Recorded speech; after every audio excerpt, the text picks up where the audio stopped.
Hello and welcome to this episode of the Star Wars Universe Podcast. Today we're talking about the Clone Wars Season 4, Episodes 1 through 6. All that and more after a commercial break we have no control over.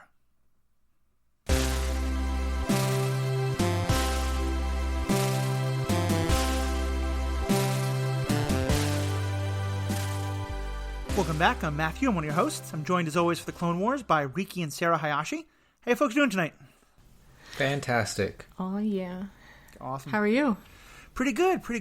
We had fun last week kind of going back over seasons 1 through 3, but I'm really excited to get this new season started. There's definitely been sort of an on-ramp going on where season 1's kind of weak, and season 2 and 3 we're starting to get more and more of the better episodes. Season 4, I think, is really where the show starts to shine. So I'm excited to be diving into this. Yeah, I agree. Oh, diving in. We are spending a lot of time underwater these next couple episodes, so that's definitely true. Yeah, I feel like already in season 4, even in these first 6 episodes, we're really fleshing out the sort of the rest of the universe beyond just the Clone Wars themselves, which I know is things that we've mentioned beforehand as aspects of the show that we like. We get a few arc episodes, or a few episodes taking place.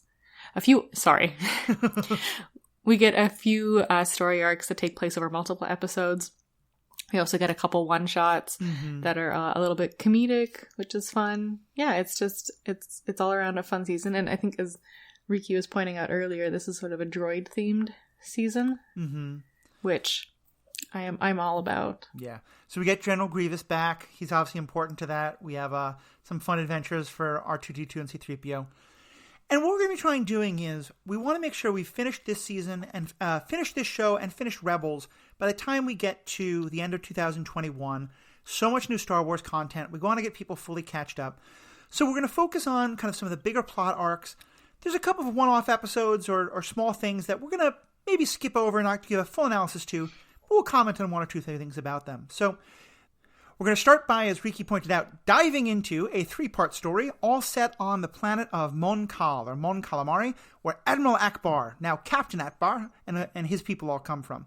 What do you want to give us a quick rundown of the story over these 3 episodes? Yeah, so I think it's also important to know that on Mon Cal, it's not just the Mon Calamari, but also another species called the Quarren, right, who look like squids. The people named Mon Calamari don't look like squids, so like keeping that separate's fun. They look like fish. Well, no, cuttlefish. Oh, okay, all right, sure.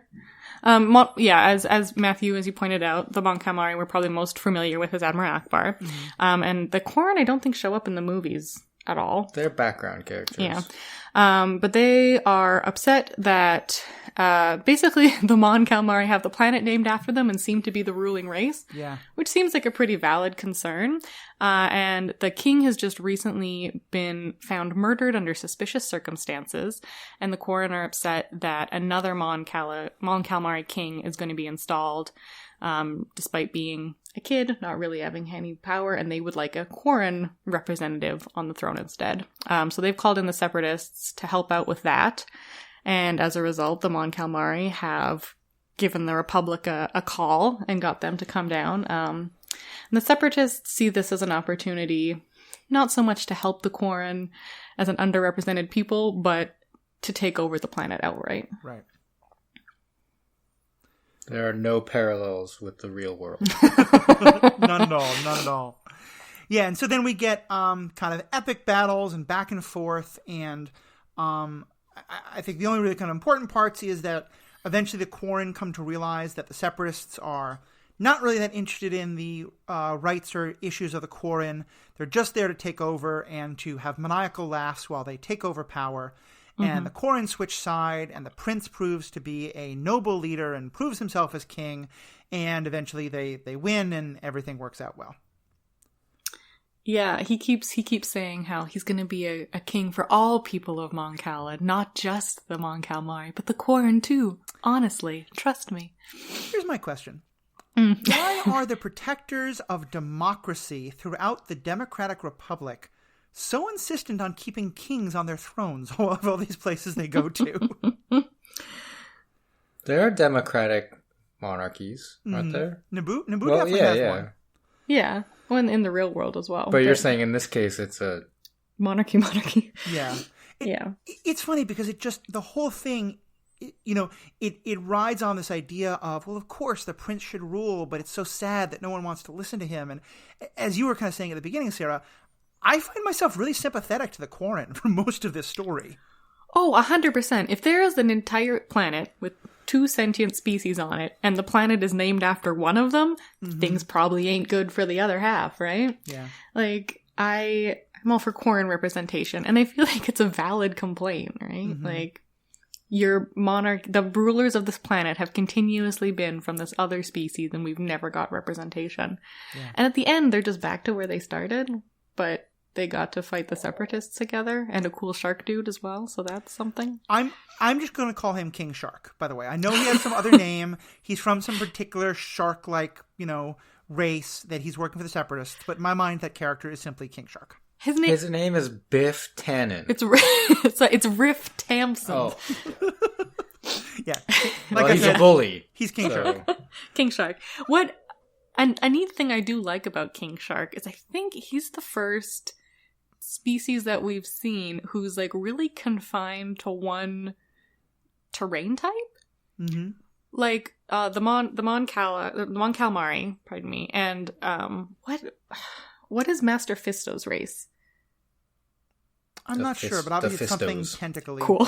Yep, the tentacly somethings. Mm-hmm. The buff tentacle man, and then like the Gungans, we all see wander around with no problem out like up on the surface, and again we see humans hanging out underwater, and other species hanging out underwater with sort of breathing apparatuses on, but we never see this shark type species in like a aquarium suit on. Oh yeah, that's right. And I think that's really neat because it's all of space, right? You're bound to have some species that just can't exist on other species' planets or in their atmospheres. So I think it was neat that we got to see that situation. Yeah, I definitely we like shouldn't that. Go there. We shouldn't really go there because if you start thinking about it too much, it like on the bridge of a starship, you shouldn't be able to have species from different planets just all breathing the same mixture of gases. Yeah. They got implants. And they do have some who wear like environment suits and stuff like that, but it's not really held up too much. I'll also say similarly, I like what they do of creating this entire underwater world. And we do have your favorite, the fighting happens in 3 dimensions instead of just 2. Because people realize that in water, like in space, you can go up and down as part of fighting. There's a lot of things about the way things work that don't... I'm pretty sure that even if you're a Jedi, swinging a lightsaber when you're a couple hundred feet down in the water, and the water pressure is pretty strong, I don't think you're going to get quite the same range of motion that they do. Yeah, or even like how is a laser sword going to work the same underwater? Like, doesn't light refract differently? But I mean, lasers fire straight and true in the water, so Oh, do they? But the shark people can bite and kill people by biting without leaving any blood. So there's some cool physics happening at work here. I honestly, I really did like the architecture a lot. I think I was even looking to try and like pick stuff apart. Like, are you going to have stairs for some reason? Is that going to happen? But they didn't. It was really neat. And those tubes I think were super interesting. At first I was like, why would you need tubes underwater? But they seem to be sort of like a pneumonic tube almost. Like they've got water rushing through them. So it's kind of like a moving sidewalk. You can get in those tubes and swim along a little faster. And the sort of coral-like architecture was super interesting. And they had just like balconies on the outside because clearly you could just swim up to someone's door. It doesn't matter how high it is. Yeah. Now, Riki, you said something about this situation not having any parallels to modern day or current history or recent history.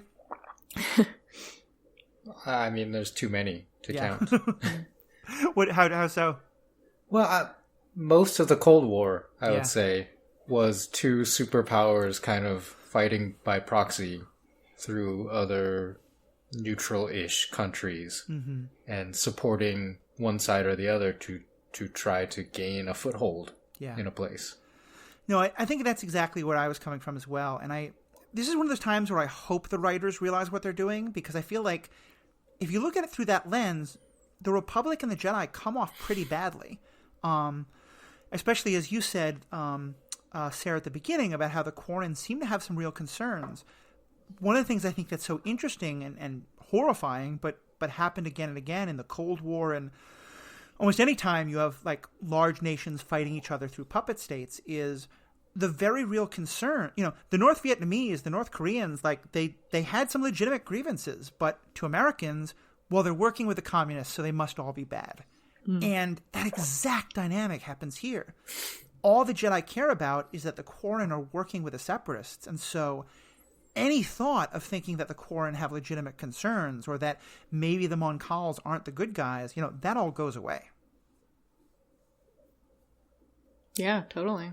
And like you said, it doesn't really make a lot of sense for them to be in support of a monarchy until you take it from this lens of they're not necessarily in support of a monarchy, they're just against the Separatists so much that they'll support whoever's not. Or whoever, like, the enemy of my enemy is my friend. You support whoever supports you. Right. Or whoever asks you for support. I mean, to me, one of my favorite examples of just how bad this can get is South Africa, where for, years we were supporting an apartheid government because the only people who would support the Africans fighting against apartheid were Cuban socialists and Soviet communists. And so we were like, oh, well, they must be bad, so the apartheid people are fighting against them, they must be good. I hope the writers realized what they were doing there, and because it really seems like there's a brilliant commentary happening, if that's what they're actually doing. Yeah, I think so. And I think they've, like, obviously, I don't want to say, like, dumbed it down, but, like, simplified it to fit into this 3 episode arc in a larger story. Right. But I think, like, we're getting into the episodes where the Republic is starting to come into question, right? Yeah. Like, we're seeing Anakin not fully go along with it all the way anymore. And, like, in this episode he does. He's right alongside the Prince Li Char of the Mon Calamari. But yeah, I think planting this idea that, like, maybe the Republic isn't all super duper fantastic, right, is starting to come in here. Especially, like, we're at season 4 now, right? Like, we know what happens with the Republic by the end of this whole adventure. So we got to start making headway getting there, I guess. Right. Yeah, we have to have that. And I think we're starting to see the smallest cracks in the Republic. But yeah, I think you're right that now we're really starting to see those. And that I think further confirms to me that the writers at least had some idea what they were doing here. On the Separatist side of things, I do feel like there again, I feel like, it in the Cold War, both sides were doing this, and that generally happens in Cold War situations. But one of the things we've learned is that Darth Sidious is incredibly subtle.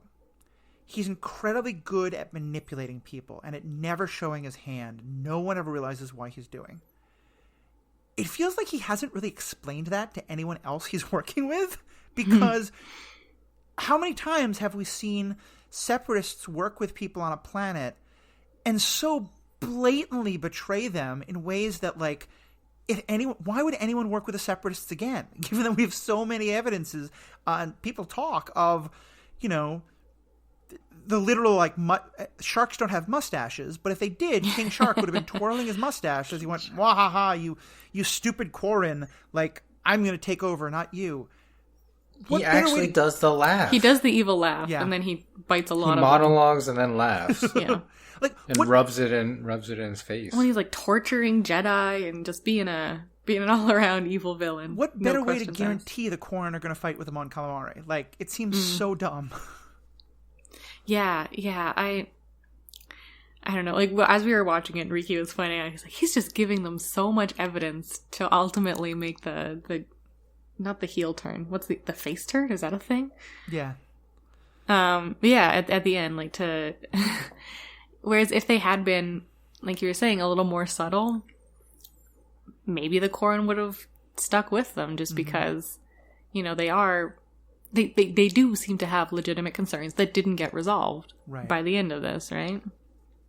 Yeah, I kind of wonder if, 5 months later, the Quarren are saying, okay, good, we're done with the Separatists, but we're still kind of pissed that you're still king. Like, why can't we talk about that again? Yeah, he does seem to have, like, one Quarren buddy who, I think he's the leader of the Quarren. So the Quarren have their own leadership, it seems. And he was friends with the previous king, Lichar's father. Right. But, yeah, I don't know. I feel like the Quarren must have some legitimate concerns that maybe need some answering. It feels Lichar, like, gives them... pays all the lip service. Yes, yeah. At the end. Yeah. Right. So it's all good. It's like, hey, like... That's also equality for everybody. Yeah. I'm for both of you. Unity and goodness, yeah. A political message that, as we say this on January 19th, is no symbolism for anything happening in perhaps tomorrow in our real world. Not relevant at all. But the thing is, like, that's what the leader should say. Right. To preserve peace. Yeah, it does seem like he is, from the beginning, he genuinely wants to make the Quarren feel like they are represented and that they are heard. And it's interesting. He never questions the idea that he should be the ruler. And certainly, like, I'm glad that Ackbar is a part of this, because I had my first Halloween costume that I can ever remember wearing was an Admiral Ackbar mask I had when I was like 7 years old. Oh my gosh, that's adorable. I'm a hardcore Ackbar stan, but I like getting to see him here. But it would have been nice if maybe some of the Moncals were like, maybe we can do something different. But it is nice that the prince, at least, who becomes king, like you said, Riki, he's playing lip service to this, but he definitely seems to believe it. He wants it. We just don't ever get to really see it. Yeah, and like him believing, oh yeah, I'm for both y'all. I'm gonna be a leader of both people, but not even like saying like he.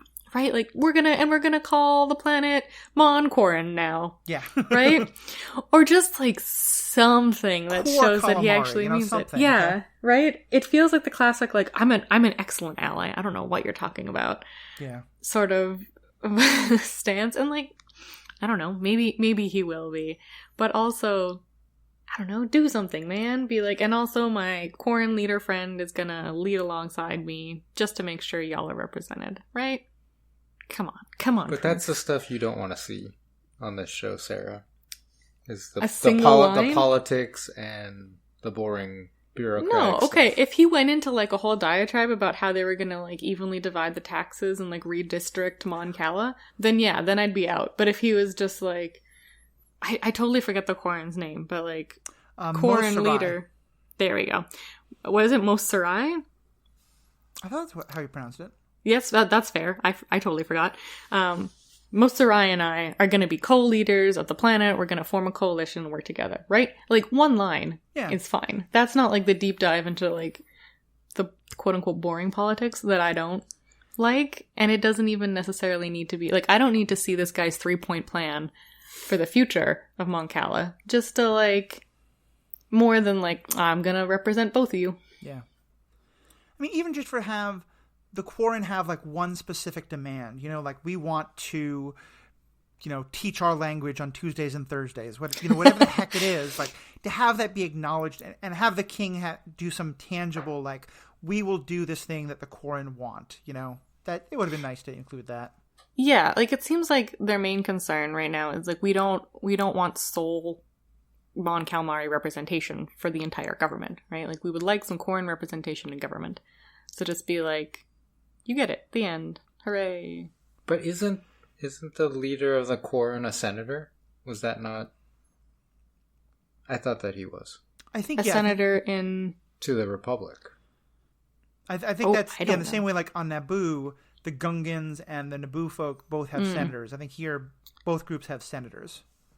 Which also another planet named for one of the species with an entirely different species who's plotting a rise against them.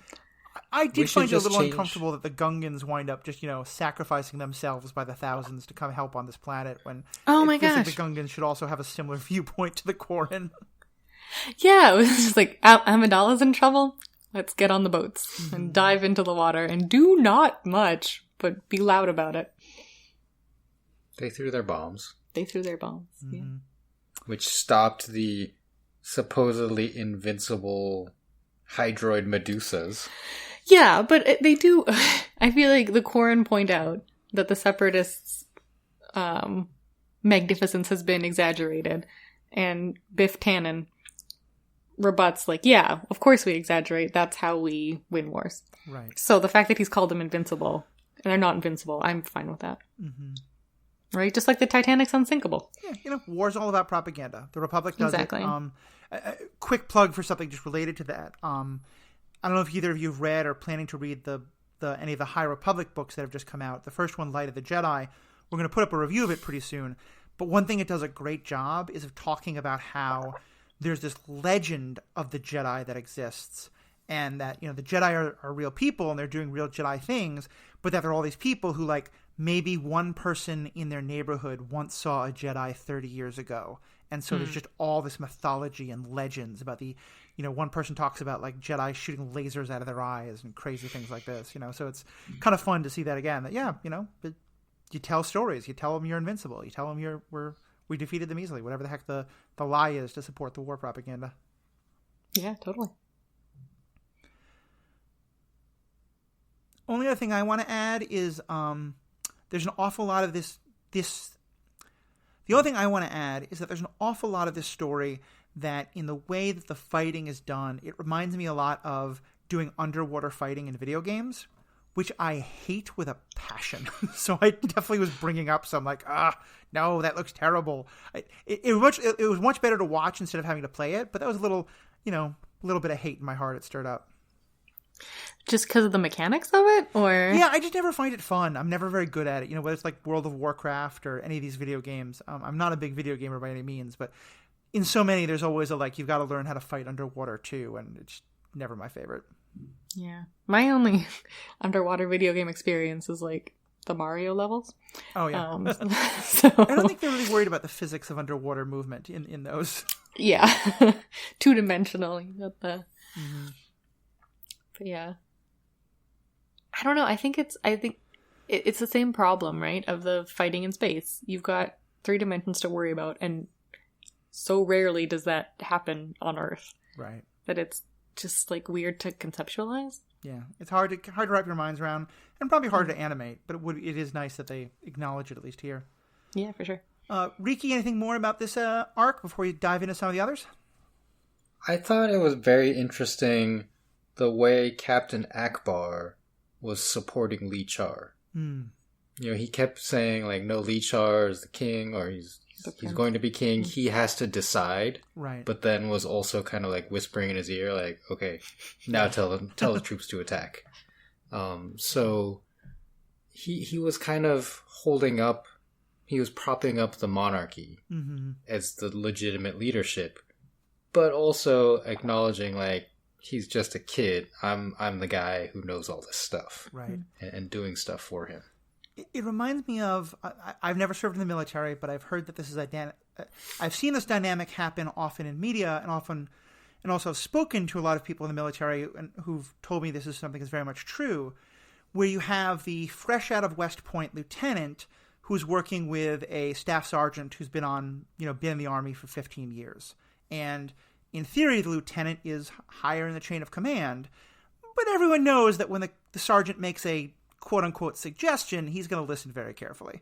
And I think what I was thinking is interesting is it's very easy for the sergeant to do those and things that, undermine the lieutenant's authority or make the lieutenant look like an idiot, which is often probably pretty deserved. But that when you can really do it right, people see the authority of the lieutenant even though you're propping it up. And I think you're right. That's exactly what happens here.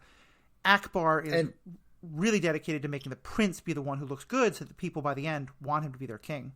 Mm-hmm. And Lee Char understands that too, and listens to Ackbar and trusts him. And that's part of it, the importance of that dynamic, is that the leader should understand who to trust. Right. And listen to the experts. Yeah, he never says, like, I think part of the problem at first is that he's very indecisive, and he really wants us to tell him what to do.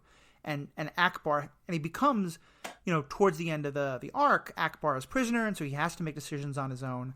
But you're right, it's very much because he starts out listening to Ackbar and trusting him and letting Ackbar teach him how to lead. Yeah, Lee Char is, like, quite naive, but he seems really aware of his naivety. Mm-hmm. Which I think is like that's quality. Not the definition, is it? Of naive, no. Like, he's green, I guess, right? But he knows that he's green. He knows that he's not... He obviously wasn't prepared to become the king this soon, because I don't think he was anticipating that his father was going to be murdered, right? Yeah. Like, he probably thought he had years and years and years left before becoming king. Yeah, I think that's accurate. I do think he's also naive, and the naivete is demonstrated through perhaps one of my favorite just one moment in the episodes we saw tonight, and maybe for this season, which is where at one point he's giving this impassioned speech. He's very idealistic, and he says, "I don't believe the Quarren will attack." Mm-hmm. And literally the next shot is the Quarren leader going, "Attack!" Yeah. So that was a fun little thing. Yeah. Well, cool. So that was definitely a fun arc. And then we now have one episode that's a pure one-off, and then a two-part episode, both of which I think are more on the filler side, but have some interesting things happening them. This next one is all about the Gungans. We get to continue their story, which we all love, and it's called Shadow Warrior. Anakin, Padme, and Jar Jar uncover a plot by the Gungan shaman, Rish Lu, to trick the Gungans into aiding the Separatists in an assault on Naboo. However, as the charade unravels, can Jar Jar convince the Gungan army that they've been deceived? However, shortly after General Grievous arrives, demanding to know why the attack was cancelled, Jar Jar manages to lure Grievous into a trap in which he's captured, but Dooku manages to capture Anakin, who's rushing after Rish Lu. Now Dooku demands the freedom of Grievous in exchange for Skywalker. First off, this guy is 100% named after Cardinal Rish Lu, right? Yeah, I think that was very intentional. Who's Cardinal Rish Lu? He's like the villain in The Three Musketeers. Yeah. Oh.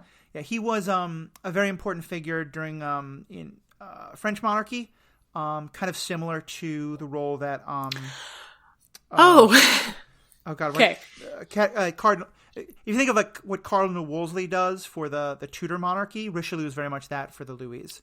I didn't. Oh, I'm sorry. Richelieu. Yeah. Richelieu. Thank you. Exactly. Yes. Yep. No, I know. I'm sorry. I'm too Canadian. It's good. Okay. I know who you're talking about. Thank you. Where I thought you were going was, because it's also the thing that really jumped out at me. Somewhere someone decided that the racist connection of the Gungans to Jamaican culture wasn't quite strong enough. Because now we have to throw in the witch doctor. Who, he might as well have said he's using voodoo. It's just like, granted, voodoo is more Haitian. I don't think they're really telling the difference between Caribbean here. It's just, oh my God, it was so stereotypical and awful. And like, we often talk about how the Gungans are incredibly racist. This was like, nope, not racist enough. Let's go deeper. Yeah, even like the portrayal of the Gungans, not the Gungans as characters, but yes, exactly. Yeah. They are also racist in this episode, though. Yeah, although like, there's another weird trope where it's like all Gungans look alike. Mm-hmm. Right? Oh, Jar Jar, you put on that hat and you look just like Boss Leone. Yes. Right? And like Jar Jar even says like, what? We look nothing alike. And I so wanted Jar Jar to step out in the hat and all the Gungans to be like, you're clearly Jar Jar. Right. What are you talking about? Wearing Leone's hat? Yeah. But that didn't happen. No. They were all like, "Oh, and they don't sound alike either." No, yeah. Even when he's doing the voice, it's it's very bad, and it leads to this portrayal of all Gungans. Even beyond Jar Jar, is just like kind of inept. Yeah, being very stupid, being unable to perceive things, and here's where, and this again, but then they capture Grievous. And there's also like Jar Jar's pal, whose name I don't remember, who, like, sacrifices himself. Mm-hmm. Oh, the general? Yeah. Seems... Like, Jar Jar definitely seems the most inept of the Gungans, but the Gungans in general do seem very, like, pratfally and silly. Yeah. And here as well, and again, I think this is intentional. I certainly hope it is. We see the Jedi being pretty underhanded because this whole idea of, well, I mean, Anakin specifically, who's clearly kind of falling from it from the Jedi, but this whole idea of Jar Jar pretending to be Boss Leone is something that the Jedi are pushing. And there's one moment that I think is just so, like, it's either utterly brilliant or utterly awful. I hope that it's brilliant writing, where Jar Jar, as Boss Leone, is telling the people, you've been manipulated, you've been lied to. That's why you think what you do. Well, he's pretending to be someone else because they'll trust the other person, the definite of which is lying and manipulating to get them to do what you want to do. Like, that had to be intentional because it's just so perfect otherwise. It's so awful otherwise. Yeah, it's really good. And the sort of, like, unambiguity between manipulating and lying because, oh, we're the good guys, so we get to do that. Right. But if the separatists do it, they're the bad guys and it's a bad thing. Right. Yeah. And it seems kind of interesting that this comes, I don't know if it chronologically does, but in terms of watch order and the order they were released, this episode comes right after the last one because, once again, the Witch Doctor is getting the Gungan people fired up to fight the Naboo. Mm-hmm. And clearly, because there are some very real grievances that the Gungans have against the Naboo, which again are supposed to go completely away because no, it was just this witch doctor, shaman. I should call him a shaman, which isn't much better. But, you know, once again, the actual real concerns are being completely ignored. Mm-hmm. Yeah, and it's. I mean, even in the next episode, we do have a little bit of the one planet, two species thing. Mm-hmm. But that's, yeah, in the next episode, it's not as relevant story-wise. Right. Whereas here, yeah, I mean, you've got an entire planet that's named after one of the species, but I think it goes even further in that, like, the Quarren and the Mon Calamari seem to be portrayed as, like, equals. At the very least, they're, like, both living in the same habitat. Mm-hmm. Whereas the Gungan live in the waters below Naboo, and Naboo has this, like, bright, glorious civilization on the surface. So it seems like it's just further highlighting that, like, socioeconomic disparaging? Disparaging? Yeah, thanks. Can't talk today. I think that's a great point, especially with the fact that, and they never really mention this in the movies, but it's, you can infer it, and it's certainly directly stated in the book. The other race on Naboo, like on Mon Calamar, how are you pronounce it? Mon Cala, yeah, no, super confusing. On Mon Cala, I think we're supposed to believe both of those races are native to the planet. The Naboo are 100% colonists. Mm-hmm. Like, we've established in the story, in the books, which are canon, that humans don't just naturally appear on all these different planets. They started on the core, in one of the core planets, and then have just been incredibly profligate colonizers. And that's why you have humans on all of these planets. And so that just adds a whole other dimension to Naboo in terms of, like, this being a colonizer versus native population. That there, I think the writers are not realizing what they're doing because we just never address that. Yeah, and this is also, what, like, early 2010s? This is 2011? Mm-hmm. And, like, I don't know, not to say that we were unaware of the issues of colonialism 10 years ago, but I think, like, it's become more prominent, this sort of awareness of... Yeah, I think how bad it is, yeah. I think the discussions about it have changed a lot just in the last 10 years. Yeah. That's it. Like, the discussions have become more prominent, less, like, I'm sure there have been people who've been aware of how bad colonialism is for a very long time. Yeah. It's neat. I think, and I do like how the Gungans are able to defeat Grievous entirely, which is neat. But then they just give him right back. Yeah, what'd you guys think of that? The hostage trade that they do. So, what I really like about it, first of all, okay, do we know that Sidious is Palpatine? Like, has that been established in I mean, obviously we know that, but, like, as far as if you were to just sit down and watch the Clone Wars, has that been revealed in Clone Wars? Yes. Okay. At the end of season, maybe not a season, but there was at the end of an episode, after he loses the vote in the Senate. Oh yeah, was that giant monster episode? No, it's after he loses a vote in the Senate. Okay. Over like funding for the war. Mm-hmm. He gives like a monologue in his office, like, yeah, we'll get them next time. Like things are still proceeding. Yeah. In his Sidious voice, in his Palpatine guise still. Yeah. Okay. So he appears as like the hologram, all cloaked to Dooku, which is why I was wondering. Right. But anyway, where I was going with this was he tells Dooku, like, let Padme know that, lure Anakin there, and then let Padme know that you've got Anakin, and she will 100% hand over Grievous, no questions asked. Which definitely implies that Palpatine is fully aware of their relationship. Oh, yeah. Which, of course, he is. But Padme doesn't want to hand him over. Like, Dooku calls up Padme and is like, yo, we've got Anakin, so give us Grievous. And she says, I can't do that. And then it's Jar Jar who's like, he's our friend. We have to hand him over. And Padme straight up does not want to, which, I don't know, I think is the right choice, honestly. But also maybe speaks to, like, Padme and Anakin maybe aren't on such fantastic terms at the moment. Maybe she's, like, sensing him drifting towards the dark side. Maybe she's just, like, unhappy in this weird secret marriage in general. And I don't know. It's not stated explicitly, but I like thinking that. I don't know. I didn't get that.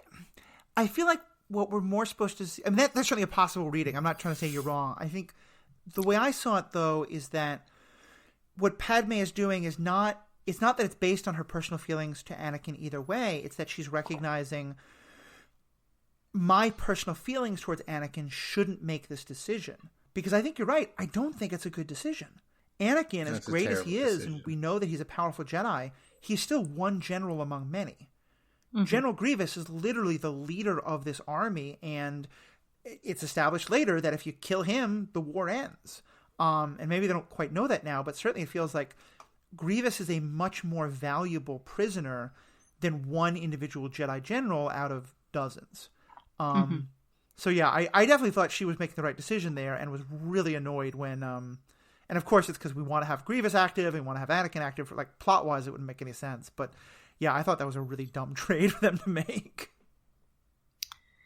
Yeah, and just, I don't know, the idea of Jar Jar showing more loyalty and affection towards Anakin than Padme, I don't know. I like it. But it could just be that, like, oh, Jar Jar's so emotional and so childlike, and Padme's, like, thinking rationally and not with her emotions. In this more, Jar Jar just doesn't get it. Like, he's definitely wrong. Oh yeah. And I think there's also part of it is that Padme recognizes that if she were to agree to that trade, everyone would be like, why did you do that? Oh, so she needs Jar Jar because it's to talk her into it? Well, yeah, because it's so strategically bad, it would possibly cast suspicion on her relationship with Anakin. I mean, like, they already do pretty crazy things. Like, why did Anakin accompany Padme to Mon Cala in the previous episode? Like, why not send Master Fisto, who can live underwater without... Well, he's described as her Jedi bodyguard, but yes, this is if all the Capulets and all the Montagues, I'm getting those pronunciations right, were just like, oh, Romeo and Juliet are spending an awful lot of time together. Nope, I'm sure nothing's going on there. Nothing to worry about. Yeah. They like were pals back when they were like teenagers / children. It's fine. Yeah, the amount of blindness that's happening there is definitely very, very high. Yeah. Couple of just little things about the episode I wanted to mention. There's a later point where Dooku is talking to Anakin and is kind of taunting him. At this point in time, no one else knows that Palpatine is the leader of the Sith. Palpatine is Sidious, or even that the Sith have, orchestrated the entire war. Padme is starting to suspect that, and poking Anakin about it, but he completely doesn't believe it. The Jedi don't believe it. And Dooku tells him that it's true. Like, happily for the plot, Anakin forgets it, or maybe he just... But, like, why in the world, if you were Dooku, when Sidious has worked so hard, would you admit that the Sith caused this war to happen? Yeah, especially knowing that the plan is to give Anakin back. Mm-hmm. Right? Like, that just... Yeah, that doesn't make any sense at all. When he said that, I was like, does he know that Dooku's a Sith? And, like, yeah, he does. But still, yeah, it's a really weird brag at that moment. Mm-hmm. For sure. Any other last thoughts on this episode, Riki? This was one of the best lightsaber fights, I think, we've had so far. Yeah. Between Dooku and Anakin, and like four anti-Jedi droids, I think. There was some weird editing in there in the fight where they kind of like switched rooms and it wasn't really clear why they switched rooms. But other than that, I just thought it was very well done. And it showed the power of Dooku, right? Even though he had the help of droids, I think he just really was kind of toying with Anakin the whole time. I think and leading up to Revenge of the Sith, right, when Anakin defeats Dooku, it shows the evolution of their powers over time. Very much so. And I really appreciate you naming that moment. I really enjoyed it for the same reasons. I will also say I've been playing the video game Star Wars Fallen Order, in which it's a very good game. I have a lot of complicated thoughts on it because I don't like platformers in general. But I keep getting my butt kicked by droids waving those, crazy energy sword things. And I'm like, I'm a Jedi. I should win this fight. So watching Anakin struggle with them, I felt a little better about my video game struggles there. So our last two episodes are basically a mini droid arc. And there's two... It's two different stories. We'll talk about each one of them a little bit individually. The connection is that they're all part of...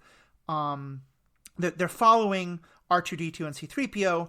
First, they're part of this Mercy mission, and then after the Mercy mission, they kind of get screwed up on their way home, and then they go have Gulliver's Travels and Wizards of Oz. But I'll start with... It's Star Tours. And Star Tours. Yeah, exactly. Gulliver's Star Tours, yeah. So I'll start with Mercy mission. Plo Koon's Clone Legion, the Wolf Pack, R2-D2 and C3PO are sent to repair power and communication systems on the planet of Aleen after a series of devastating earthquakes. But the droids discover a severe ecological imbalance between the planet's subterranean ecology and surface biospheres. What do we think of this episode? Didn't like it at all. Oh, all droids all the time, baby. Yeah. I mean, there's so many things. Like, the clones being, like, really... bad. I think it's just Wolf being a jerk, but yeah. Well, no, his troops also like bump into 3PO and they're like, get out of the way, Shiny. Yeah. They remind the whole time they're on this planet with a group of people. The inhabitants of the planet are once again a lot of stereotypes of, tribal, uncivilized people and lots of problematic stuff there. And the droids, the clones, honestly, they kind of remind me of the stereotype of like the white Peace Corps people who are frustrated that the natives aren't kissing the ground they're walking on for helping. It's just kind of uncomfortable to watch. And so what winds up happening is that the droids discover that there's actually a second race underground. You're right, Sarah. We just keep getting that story. And they find out that there's this, issue between the two of them, that they've been disturbing the biosphere. And it's all about air passing back and forth, and they're able to seal a breach and take care of it. Not much of a story, kind of cute. The only kind of things that I thought were fun was a couple of animation stuff. The leader of the underground people is what I described as a manic pixie dream bug. She's literally made out of glitter, and she's all like pink pastels and speaks in riddles and talks to people about finding their enlightenment. And I was like, okay, I see where we're going here. You also talked about her. I think one of you wrote in the notes that she also has very Alice in Wonderland vibes. Yeah, well, the Manic Pixie Dream Bug is the Cheshire Cat. Yeah, that's very true. 3PO/R2-D2 are Alice in Wonderland, going in so far as to like fall down a hole, yeah, you're right. Right? And then also like I think her name is like Orphan or something like that. But yeah, Manic Pixie Dream Bug is better. In her riddle, the end of her riddle is like, "Who are you?" which is a line that the caterpillar says to Alice in Alice in Wonderland. But yeah, it feels very, very Alice in Wonderland vibes. I like that these two episodes have like seemingly tangential literary connections, which is neat. Oh yeah, this is R2-D2 and C3PO exploring 19th century British literature, as far as I can 100%, tell. yeah. I also did like that at some point while they're underground, these trees come to life. I described them as cyber ents because they look like kind of like the walking, talking trees of Tolkien, but with all like black and crazy like neon lighting and stuff like that. And so cyber ents seems fitting. I think, and Riki pointed out to me, they're voiced by Michael Dorn, right? I didn't look it up. Oh, you didn't look it up? It sounds like Michael Dorn. Sounds like but yeah, I don't know. Hearing you guys' take about the Peace Corps nature of the wolf pack is interesting because that's like not the read I got. I thought they were just like upset that they weren't in like a pew-pew battle and were just bringing supplies to a planet instead. But yeah, I think that's definitely part of it. I just feel like they take their frustration out on the people they're supposed to be there helping. Yeah, that's fair. Instead of not being jerks. So what this reminded me of is how the U.S. Army dealt with the war in Afghanistan. And gosh, I can't remember the year, but when they did the surge, right? You know what I'm talking about? Yeah, I think 2007. It's right after the 2006 election. They sent more troops to Afghanistan, but it wasn't necessarily to fight against the Taliban. Like one of the things that they did, I believe the acronym is COIN, and I can't remember what it stands for, but basically it's like instead of shooting people, we're going to give food to people. Right. It was like part of it. And we want you to go out there and talk to the Afghani and, try to learn about them and teach them about us. And that was part of the new mission. And because like this is the opposite of that, right? Like you go to some planet and you're helping them, but you're also like kicking them down and like talking down to them. It's like that's not how you win people over. Yeah. And it's funny, I mean, that's not the first time the Americans tried that. That was a big part of the Vietnamization. That was, Nixon's whole strategy in Vietnam of we're going to focus more towards helping the people and helping them, training their army and helping them build dams and institutions and making the war more, helping them to fight the war. And the same kind of dynamic happens of the people who are sent to help the people in Vietnam, wind up hating the Vietnamese. And you have so many incidents of, like soldiers killing Vietnamese and things like that. Same thing in Afghanistan. I hadn't even thought of it, but I think that's a great connection there. But I think the problem is like you can't just help them. You have to respect them. Right. Like the help, right? If it comes with condescension and like we're superior to you, like that's not how you get the message across.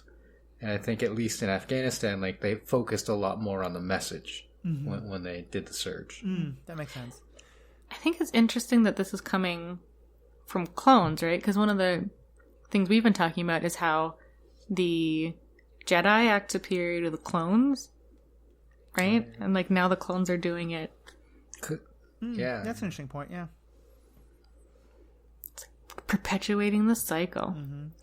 Yep. I have an entirely different question about this episode. Go for it. Why didn't the Manic Pixie Dreambug push the water button herself? Yeah. So there's a riddle that she gives, and then like that's how 3PO and R2-D2 get out to fix the problem. That's how they get. The problem was sealing up the cave entrance, not pushing the button. Gotcha. Okay. Right. Thank you. Well, but still, I mean, like, if what's needed to happen is for R2-D2 and C3PO to figure this out, and if they don't figure it out, all these people underground are going to die. Maybe help them figure it out. Like, making it a riddle for them to solve, as though you don't have a vested interest in them solving it, seems a little dumb. That's fair. Yeah. It's like riddle for riddle's sake. But, you know, who doesn't love riddles? Manic Pixie Dream. Why do smart things when you can just do the crazy kooky thing? Exactly. You gotta be quirky. So the last episode we have is Nomad Droids, and here, it's the same arc, and then it's just the next step chronologically, but it isn't connected in any way. except that it's still an R2 and C3PO exploring, as I said, 19th century literature, not only British. They now are on the it's ship. All British. What did you say? Oh, sorry. I said I think it is all British, isn't it? Wizard of Oz is very American. Oh, I didn't know that Baum was American. Oh, yeah. Well, that makes sense. It's set in Kansas. Okay. Yeah. He may have been born in England. I don't know, but it's very much an American story. But yeah, so they are on the ship that's getting away. The Separatists attack. They somehow climb into a Y-wing, which it turns out R2-D2 is a very good pilot of. They have some adventures. They crash on a planet. They go through Gulliver's Travels. They fly to another planet. They go through a Wizard of Oz story. There's just little adventure after little adventure, and eventually they get back to the Separatist ship, and then they get rescued by Plo Koon and his wolf pack. Yeah. So they're on the ship leaving Aline, the planet they were just on. It gets attacked by Separatists, and then Star Tours happens. Yeah. Which is great. I really liked it. As soon as we were watching it and Riki pointed it out to me, he's like, "This is like Star Tours." I'm like, "This is like Star Tours." Yeah. Where there's stuff happening, there's a battle in the background, and R2 and 3PO are kind of like scurrying through the foreground. Like, oh no, they're just tourists. and 3PO's like, R2-D2, we don't belong here. Get us out of here. Which is just like, the plot line of Star Tours, which is amazing. And then they go to 3 planets. Yeah. Well, I guess in the new Star Tours, you go to 3 planets, don't you? In the old one, you just went to the moon of Endor and then came back. Anyway, the 3 planets thing is interesting. I think Gulliver's Travels is like 18th century, not 19th century. Okay. But that doesn't super matter at all. But yeah, the first incident is like super obviously Gulliver's Travels, although they're like called the Petites, I think. Yeah, they're basically which is like they're these like little like warlike natives who are but you realize like they're tiny, and so they're tying them down. To me, the only real notable part of that story is that C3PO accidentally kills their king, who's clearly like a fascist, or not fascist, but like he's a monarch. He's absolute rule. Nobody likes him. He feels so bad that he's killed him, and then everyone's like, "Yay, you killed him! It's great." And so I don't think R2 doesn't feel bad. R2 is like trying to fight this guy. 3PO definitely feels bad and was like, "Oh, it's an accident." So we then find out that the people are now like, "Okay, but who rules us?" So C3PO decides, "Okay, I will instill democracy," and he does that by saying, "Who are the 3 coolest people here? Okay, great. Voice vote. Who do you want to be your ruler?" And then here again, it's like this to me gives me such like Peace Corps, like white colonialist vibes. They tell them to have a democracy. They have a vote, and then they start fighting because the vote didn't go everyone's way. At which point C3PO is like, "All right, peace out, we're gone." Yeah, that's straight out of Gulliver's Travels, though. Like, that's his first adventure, is going to see the Lilliputians. Then finds out that they're very, very picky about, like, super tiny things. Like, they get into a weird fight about how to crack your egg properly. They let Gulliver wander around, but they're freaked out about him because he's tall. He ends up, like, he pees on their town. And it's to put out a fire, but they're still very upset that he's peed on their town. For good reason. And then he, tries to install some sort of government. It goes terribly wrong, and he's just like, "Back to Europe I go, bye." Oh, I hadn't realized that part's from Gulliver, too. I thought that was just a, let's be cute and fundamentally change the political history of this planet. It's kind of awesome, but that is straight from Gulliver. There's a long tradition of fundamentally changing the political democracies. I like the voice vote, though, because that, like many people now, I've been watching a little bit too much of Congress take votes on things. And initially they just do a voice vote. They're like, all those in favor say aye, aye, all those against say nay, nay. And then the speaker just arbitrarily decides, the ayes have it. Right. Well, not arbitrarily, but yeah. Well, by listening. And then if someone challenges, then they have to do the actual vote count, the tally. Yeah. So that's the part that 3PO left out, is someone should have challenged, and then he should have said, "Okay, we're going to tally up the votes." Right. Instead of just Also, I think some of those small warriors voted multiple times. Very positive. Yeah, it basically reminds me of like you're at a bar and people are voting on like who gets the prize for best karaoke song or best open mic or something like that. You know, it's cheer loud. Everyone claps. Very low stakes scenarios, and instead it's going to be like, who's going to be your new leader? And so then they go to the Wizard of Oz planet where there's all these people are being ruled by this holographic image of this great powerful ruler, who we find is actually just being controlled by the three of the, I don't remember what their name is, but the cute little droids. Maintenance droids, yeah. The maintenance droids, where if you poke them in the eye, they'll just fold back up, and they're, kind of small and cute and mischievous. And here they're like, wahaha, we got ruled for so long. Now it's our time to rule. And again, there, I'm like, yeah, droids get kicked around a lot. I'm kind of on your side, so okay. Yeah, and when the people they're ruling are very like proto people, proto things. I don't know what to call them, but they're not a fully developed society yet. They're like in that process of development. So the fact that this is a hologram isn't like they're not just like, well, that's a hologram, because they've never seen technology this advanced before. Yeah, the people of Star Wars do not have a prime directive. I'm very curious to know how wildly sociological and anthropological development changes based on like which Jedi had to refuel on which planet at which point. Yeah. I mean, to be fair, Star Trek has a prime directive but barely follows Also it. true. So. Also true. So I think a fun little episode. It didn't really have much effect on the plot. There's not too much to talk about. Was there any other kind of last little things about it, or just all these episodes in general folks wanted to touch on? Or bring up? Their third adventure. So Gulliver goes on 4 adventures, which is like, I guess, a slightly different take here. But the third adventure. So Gulliver, prompting his third adventure, gets like abducted by pirates. And what prompts R2 and 3PO's third adventure is they get abducted by pirates. Yes. Which it's Hondo's people, but we don't see Hondo, which made me so sad.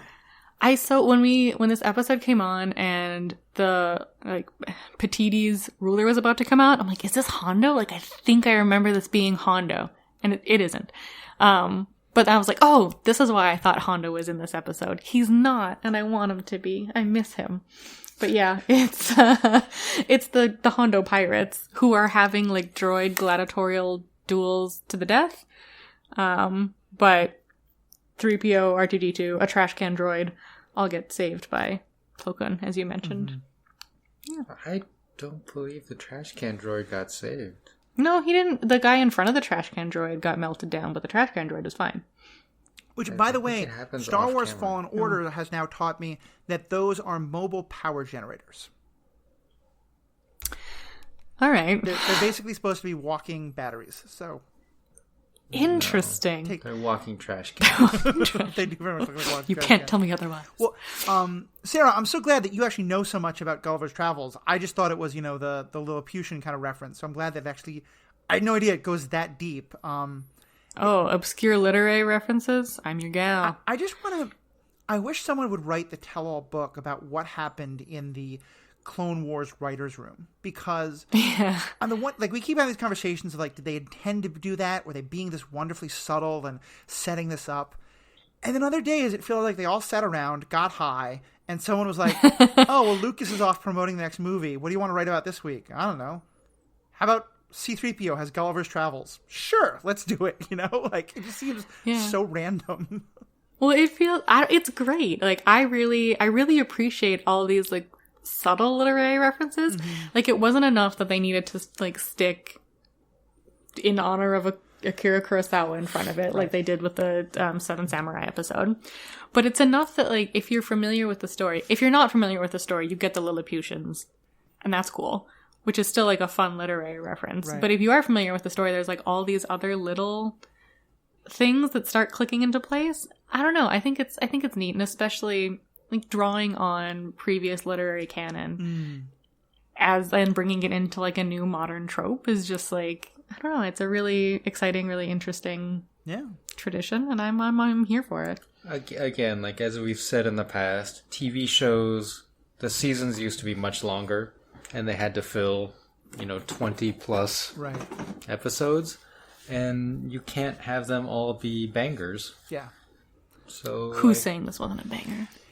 I am. Oh, I mean, this one wasn't that bad, but it is also clearly filler. Yes, yeah, for sure. And maybe that's the best thing we can say about why we keep talking about the seasons getting better. I feel like here we had a really good, interesting plot arc, and in some filler episodes, and the thing we hate most, a Jar Jar episode. And I still hate Jar Jar. I still hate the Gungans.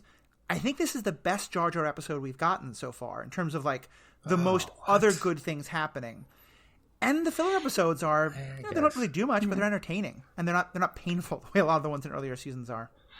Oh yeah, totally. Yeah, I completely agree. Right, like you guys said, these clearly are filler episodes, but they're not annoying filler episodes. And I agree with you as well with this being the best Jar Jar episode, Gungan episode. Have we had any like really Gungan forward episodes before?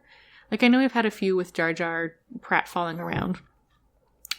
But even still, like, it's frustrating just because of how frustrating the Gungans are, like, full stop.